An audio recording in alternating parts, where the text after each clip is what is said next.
গাইজবোৰ চাব পাৰা এতিয়া আমি ৰজালি বাগানত আছোঁ টি ষ্টেট আৰু ইয়াত কলম কৰি দিয়া হৈছে যাৰ কাৰণে পাত চাই পোৱা নাই এতিয়া সময় আছে আৰু মাৰ্চ এপ্ৰিললৈকে পাত আহিব গাইজবোৰ চাব পাৰে আপোনালোকে ৰজালি টি ষ্টেট বাগান কলম কৰি দিয়া হৈছে যাৰ কাৰণে আমি পাতবোৰ চাই পোৱা নাই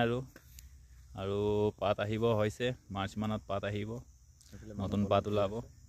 এইবোৰ কলম কৰি দিয়া হৈছে বাকীখিনি একদম আগলৈ কলম কৰি আছে মানে এইটো দেখাব নোৱাৰোঁ মই বহুত দূৰত আছোঁ বাকী নাজাৰাবোৰ আপোনালোকে চাব পাৰে বিৰাট ধুনীয়া হৈ আছে আৰু আজি ডাৱৰীয়া বতৰ যাৰ কাৰণে বাগান চাবলৈ আৰু ইউনিক লাগিছে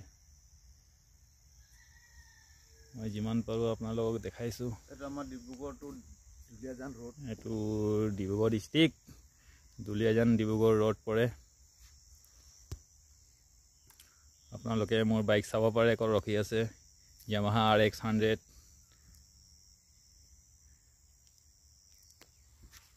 আৰু মোৰ এটা লগৰ আছে তেখেতে বেক চাইডে আছে তেখেতকো দেখাই দিওঁ বুলি ভাবিছোঁ এইটো মোৰ লগৰ জমিৰ ৰহমান ৰখি আছে আমি দুজন লগতে আহিছোঁ আৰু ক'লো এটা শ্বট বনাই আহোঁ আমাৰ ৰজালি টি ষ্টেটত